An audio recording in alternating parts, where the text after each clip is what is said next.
ইবাদত করো আর ধর্ম শুধু তোমার কাছে রাখো। তুমি 5 ওয়াক্ত সালাত আদায় করো, আমি তোমার মসজিদ তৈরি করে দেব। তোমার কি লাগবে? মসজিদ, সংগঠন লাগবে, সমিতি লাগবে? সুন্দর, আমি তোমাকে সহায়তা দেব। আমি তোমার জন্য মসজিদ তৈরি করে দেব। কিন্তু মনে রেখো, তোমার দিন যেন মসজিদের দেয়ালের মাঝে সীমাবদ্ধ থাকে। তুমি যদি আল্লাহর ইবাদত করতে চাও, দাড়ি বড় করতে চাও, পর্দা করতে চাও, করো, কিন্তু দয়া করে আমাদের ভয় দেখিও না। আমাদেরকে আমাদের মতো চলতে দাও। তাই এ কারণে আমার ভাই ও বোনেরা বিষয়টি বুঝতে হবে যে যদি তারা আপনাকে ইসলাম হতে দূরে সরাতে নাও পারে, কমপক্ষে তারা চাইবে এমন ইসলাম পালন করেন যা মুহাম্মদ সাল্লাল্লাহু আলাইহি ওয়াসাল্লামের ইসলাম নয়। আল্লাহর সকল রাসূলগণ এই মিশন নিয়ে এসেছে যে দুনিয়াতে এই দিন প্রতিষ্ঠা করতে হবে। যেমন দিন প্রতিষ্ঠা করো, এটা আমার দায়িত্ব, এটা আমার কর্তব্য যে দুনিয়াতে দিন প্রতিষ্ঠা করা। যদি আপনি বাইরে কোথাও যান, বিশেষ করে মিডিয়া বা অন্য কারো কাছে, আর আপনি বলেন যে আমি এসেছি ইসলামকে ছড়িয়ে দিতে, এটাই সরল পথ, সকলে আপনার দিকে ফিরবে, সকলে আপনার দিকে আঙ্গুল দিয়ে দেখাবে, তারা বলবে অতএব তুমি বাইরে এসেছো ইসলামকে ছড়িয়ে দিতে। এই দেখো দেখো, সে একজন চরমপন্থী, সে চায় বিশ্বে ইসলামকে ছড়িয়ে দিতে।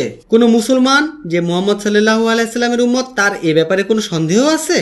অবশ্যই আমরা দুনিয়াতে এসেছি ইসলামকে ছড়িয়ে দিতে, এখানে লুকানোর কিছু নাই। এটা আমাদের দিনের বড় অংশ, আর এটা হওয়া উচিত নয় শুধু ইসলামের জন্য, এমনকি অন্য ধর্মের লোক, অন্য কিছুতে বিশ্বাসী লোকের জন্য।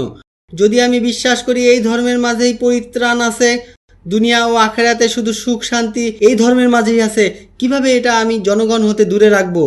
কি করে এটা আমি আমার ঘরে লুকিয়ে রাখি? যদি কোনো লোককে আমি বুঝাতে পারি যে এটাই হলো সঠিক পথ, এর মাধ্যমে মুক্তি, এটাই হলো শান্তি, এটাই হলো সফলতা, তাহলে আমি মানবতার কাজ করলাম। কিন্তু আজকাল আমরা বলি না, এটা আমাদের লজ্জিত করে। আল্লাহর ইবাদত করেন কিন্তু ঘরের মধ্যে, দাওয়ার কাজ করেন পরিচিতদের মাঝে। না না না, আমাদের বিরক্ত করবেন না, আমাদের জীবনধারাকে বিরক্ত করবেন না। না না না, আমি দুনিয়াতে এসেছি মানব জাতিকে অন্ধকার হতে আলোর পথে আনতে। রাসূল সাল্লাল্লাহু আলাইহি সাল্লাম তার সাহাবীদেরকে এটাই বলেছেন। তিনি তাদের সকলকে বুঝিয়েছেন তাদের দায়িত্ব হলো বিশ্বের দিন প্রতিষ্ঠা করা। যখন এক বেদুইন মুহাম্মদ সাল্লাল্লাহু আলাইহি সাল্লামের মসজিদে আসলো আর মসজিদের ভিতরে প্রসাব করলো আর সাহাবারা তাকে মারতে গেল, রাসূল সাল্লাল্লাহু আলাইহি সাল্লাম তাদের থামালেন আর লোকটিকে বোঝালেন। এরপর তার সাহাবীদের বললেন,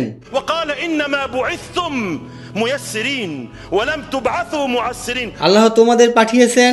তিনি এটা বলেননি যে আমি হলাম রাসূল আর আমাকে শুধু অনুসরণ করো। না, তোমরা এসেছো, আল্লাহ তোমাদের পাঠিয়েছেন মানুষদের মাঝে দিনকে সহজভাবে তুলে ধরার জন্য। রুবাই ইবনে আমের রাদিয়াল্লাহু তাআলা আনহু যখন ইরানে গেলেন, দেখা করলেন রুস্তমের সাথে। তিনি সেই সময়ে পারস্যের সেনাপতি। আমরা সেই লোক যাদেরকে আল্লাহ পাঠিয়েছেন। তিনি এটা বলেননি যে মুহাম্মদ সাল্লাল্লাহু আলাইহি সাল্লাম আমাদের পাঠিয়েছেন, তিনি বলেন আল্লাহ আমাদের পাঠিয়েছেন।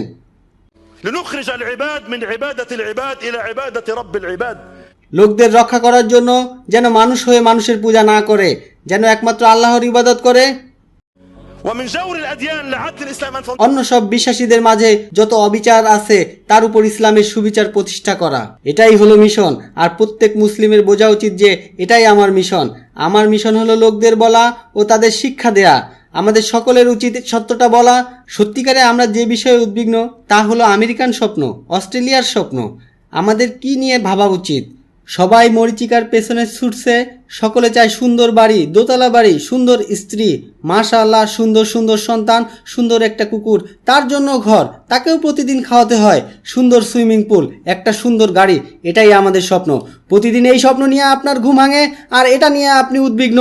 এ কারণে আপনি 12 ঘন্টা 16 ঘন্টা কাজ করেন, 2 শিফটে 3 শিফটে কাজ করেন, অনেক টাকা ইনকামের চেষ্টা করছেন আপনার স্বপ্ন বাস্তবায়ন করতে, কিন্তু ফজরের নামাজ আপনি বাদ দিয়েছেন। আর দাওয়া দিতে আপনার লজ্জা লাগে। অনেক লজ্জার কাজে আপনার লজ্জা লাগে না, কিন্তু দাওয়া দিতে লজ্জা লাগে।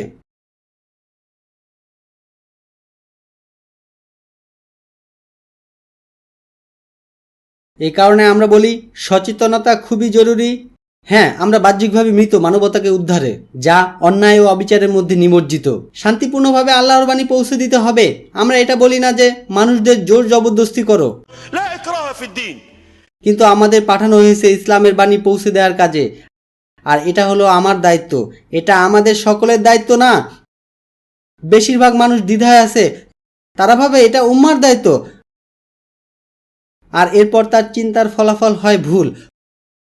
লোকেরা বলে উম্মার এটা করা উচিত, আমাদের শাসকদের এটা করা উচিত, ওলামাদের ওটা করা উচিত, মাশায়েখদের এটা করা উচিত, নেতার এটা করা উচিত, সংগঠনের এটা করা উচিত, সমাজপতিদের এটা করা উচিত।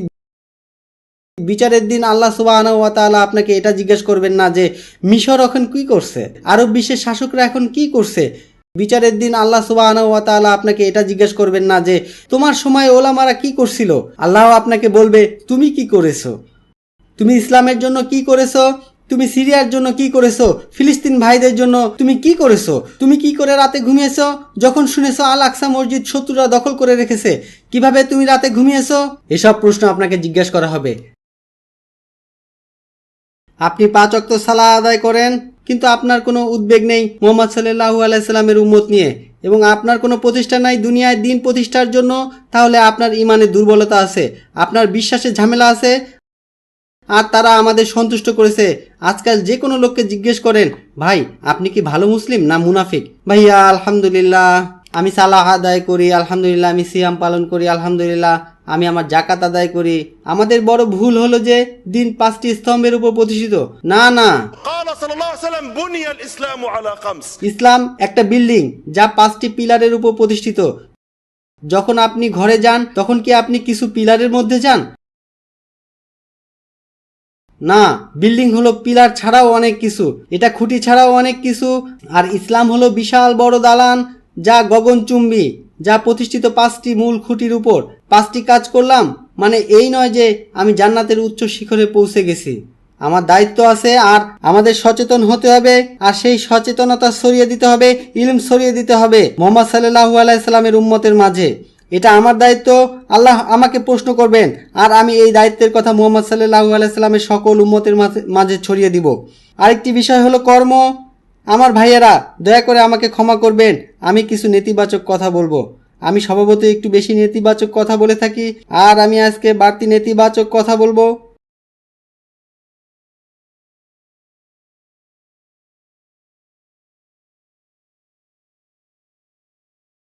সব সময় আমার রাসূল সাল্লাল্লাহু আলাইহি সাল্লামকে লক্ষ্য করে কিছু পশ্চিমা দেশ কার্টুন করে, সিনেমা বানায়, এতে প্রত্যেক মুসলমান কষ্ট পায়। কিন্তু দেখেন আপনি কি আশা করেন আপনার শত্রুর কাছে?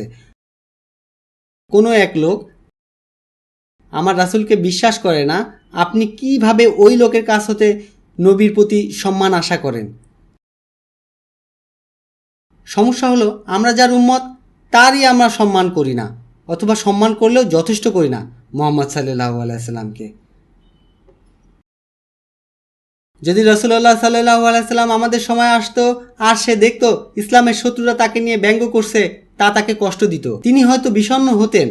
আর যদি তিনি দেখতেন আমরা যারা রাসূল সাল্লাল্লাহু আলাইহি সাল্লামের অনুসরণ করি আমরাই তার সুন্নাহ ত্যাগ করেছি, এটা তাকে আরো বেশি কষ্ট দিত।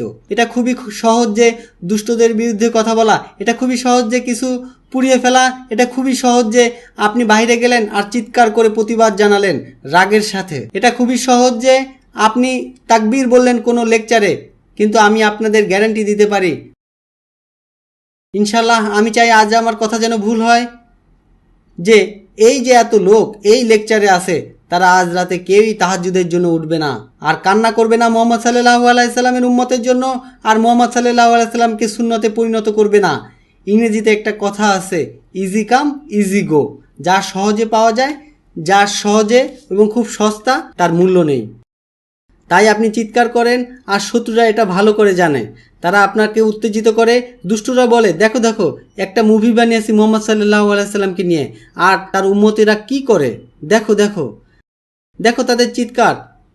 কিন্তু যা তাদের সত্যি যন্ত্রণা দেয়, যা তাদের সত্যি কষ্ট দেয়, যদি এই উম্মাহ একত্র হয়ে রাসূল সাল্লাল্লাহু আলাইহি সাল্লামের সুন্নাহ পালন করে, যা তাদের সত্যি জ্বালিয়ে মারে, তা হলো যদি একদিন এই উম্মতের সবাই আর এই উম্মার সকল পুরুষেরা মসজিদে গিয়ে ফজরের সালাহ আদায় করে।